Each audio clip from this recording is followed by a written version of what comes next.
Kamusta mga kababayan ko, mga kabataan ng Pilipinas at mga OFWs na walang tigil sa trabaho para sa pamilya. Tinuturing ko po kayong mga bagong bayani at saka tagapagsalba ng ekonomiya ng Pilipinas. May nagsasabi nga BPO daw.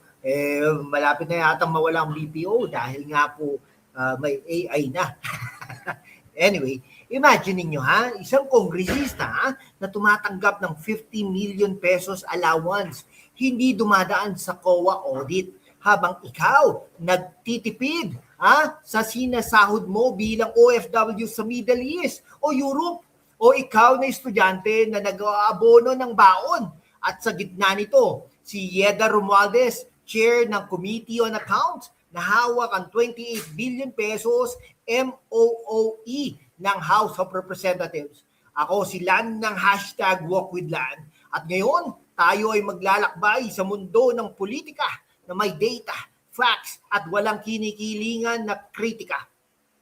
Intellectual ito, witty at laging para sa bayan. Buckle up! Ilang mga minuto ng truth-telling na magpapabago sa pananaw mo sa public service. Okay, Yeda Marie K. Romualdez, Tingog Party List Representative, asawa ni dating Speaker Martin Romualdez. Siya ang Lady of the House na nagmamaneho ng internal budget ng Kongreso. Ang Committee on Accounts, ito ang holy grail ng House Operations, personnel, MOOE, capital outlay, lahat yan. Sa 2023 to 2025, ang budget ng House ay umakyat ng todo. Mula sa proposed NEP hanggang GAA, may malalaking increases sa MOOE, lalo na other maintenance and operating expenses. 28 billion pesos yan. Yan ang scale na pinag-uusapan, habang ang average Pinoy ay nahihirapan sa inflation. Dito sa batasan parang walang limit. Mga kaibigan, talaga namang, grabe. Tayo nga, manghirap mag-budget, ang hirap kumita ng pera, pero itong mga hinayupak na ito, di ba? Anyway, ano ba talaga ang 50 million pesos allowance? Hirap na hirap ang mga guro, ang mga estudyante, kayo dyan. Hi kayo dyan, at saka paldong-paldo. Anyway, base sa mga reports at exposés, may allegation ng ilang kongresista ay tumatanggap ng malalaking discretionary funds, representation, expenses, at iba pang MOOE na liquidate lang sa certification. Hindi strict COA pre-audit, hindi lahat direct 50 million pesos per person, pero ang collective impact sa house budget ay staggering. Grabe, no? Realignments from PS and capital outlay papunta sa MOOE. Paulit-ulit. Savings o disguised transfers? Ito ang tanong ng mga kritiko. Hinayupak talaga.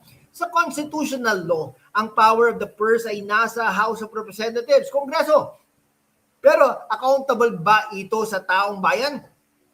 Post-Belgica decision, pork barrel evolved, pero ang spirit of scrutiny ay dapat nananatili. Okay, compared to OFW remittances, mga OFWs, kayo ang backbone ng economy. Billion sa remittances, pero ang inyong tax pesos ba ay napupunta sa tamang lugar? Comment down below kung nakatanggap na ba kayo ng ayuda na kulang habang ito ang budget nila. Let's break it down. Malaking jump sa MOOE mula NEP to GAA, 11 billion pesos plus increases in some years. Traveling, training, supplies, at other maintenance na vague.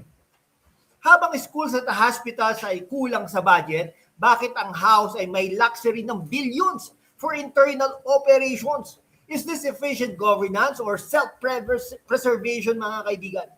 Ang sabi, MOODE daw, maintenance of opulent operations and entitlements. Entitled ba kayo? Okay, mga kaibigan, nakakagalit minsan no? Dahil po, imbes na ilagay sa mga ganyan, ilagay na lang sa education budget, o kaya naman yung mga sa OFWs, hospitals, at saka yung businesses na pag-uwi nila dito, iinganyo na natin sila na mag-business dito.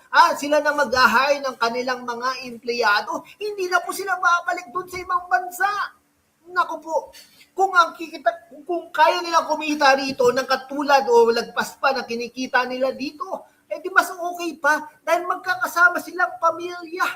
Naku po, hindi lang YEDA ang buong system ha. Realignments, confidential funds, at limited external audit. Sa gitna ng economic challenges, kailangan natin ng leadership na may integridad. May nagsasabi na necessary ito for operations, pero transparency at accountability ang susi. Walang takot na tanungin. Mga kabataan at OFWs, habang pinaglalaban natin ang katotohanan, alagaan din natin ang sarili. Check this best finds and trending products, mga kaibigan. Sa tech, Ugreen o Bavin 20,000 mAh power bank sa Shopee o Lazada, perfect para sa long flights o study sessions, fast charging, reliable.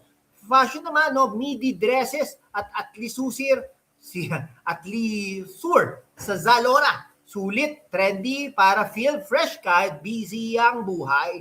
Motorride, quality helmet accessories o car air freshener sa Lazada para safe at comfy ang biyahe. Home essentials, air fryer at pressure cooker, time saving para sa pamilya, trending ngayon. Affiliate link sa description ha. Kapag bumili kayo, nakakatulong din sa channel. Smart shopping para sa matatalinong Pinoy. Mga kaibigan ha. Ayan. Okay.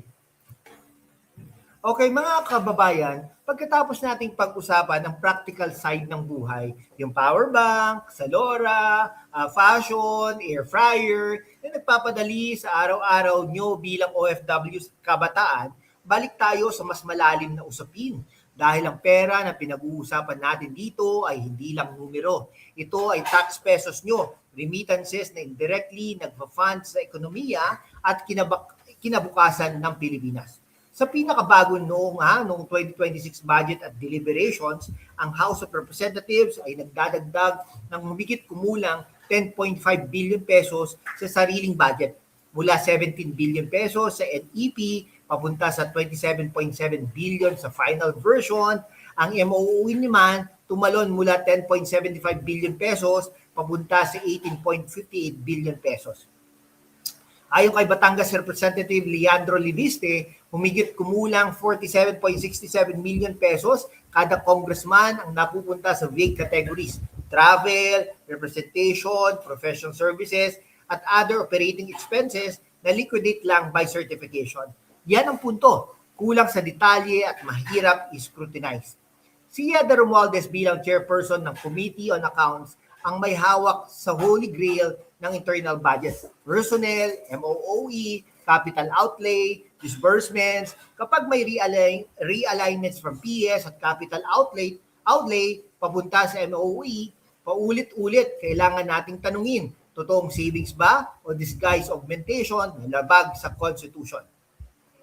Parang may magic wand sa batasan. Nawawala ang pera sa isang column, biglang lumalabas sa MOOE bilang other expenses, abracadabra. Pero ang mahika na ito ay binabayaran ng taong bayan. Yun po nakakalungkot. Habang maraming probinsya ang kulang sa classrooms at hospitals, yan po talagang pinaglalaban ni #WalkWithLan. Kasi nakikita po natin sa mga probinsya, sa mga lugar-lugar, dyan sa Pampanga, at sa iba't iba po mga lugar. Medyo po tayo, gala po natin ang buong Pilipinas. Okay, nakikita po natin ang classrooms at hospitals. Kulang na kulang po. Yung mga guro, di ba? Kulang na kulang. Kaya nga hindi po sila makapag-invest sa MP2. Kahit na talagang susugin mo sila, wala eh. Ayaw talaga nila. Kaya nakakalungkot, imbes na dagdagan natin ang kita ng ating mga guro, imbes na biruin mo yung medical insurance pahirapan. Di po ba? Kung ano po, may sobra silang 500, 1,000 sa isang salduhan, kinsenas, pwede na nilang invest yun.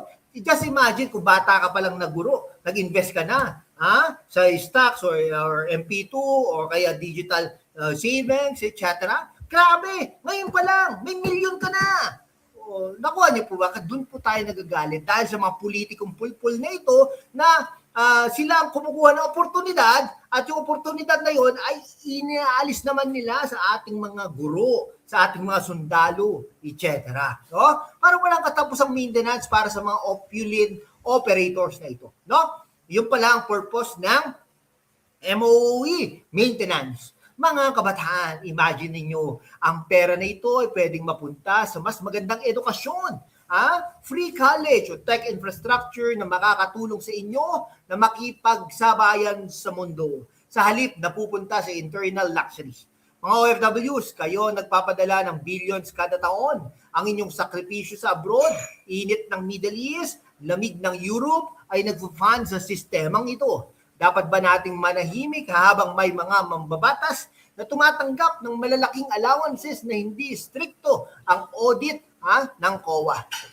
Post-PDAF scandal mga kaibigan, akala natin nagbago na, pero ang pork barrel spirit ay nag-evolve lang sa mas sophisticated forms. Realignments, confidential funds, at discretionary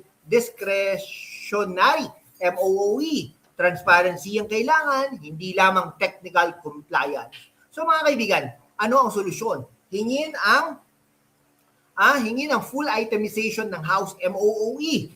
Kumbaga sa sa mga eskwelahan nga, hirap na hirap Independent audit beyond COA certification, limit ng discretionary funds, stronger FOI law para ma-access ng publiko ang mga ganitong detalye. Mga kaibigan, comment down below ano sa tingin ninyo ang dapat gawin sa 18 billion pesos plus MOOE. Tag your friends, lalo na yung mga nasa abroad, yung mga guru dyan.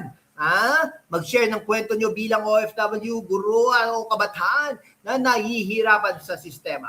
Ngayon, habang tayo ay papunta sa closing, maraming salamat po sa inyong lahat. Mabuhay po kayong at mabuhay po ang Pilipinas.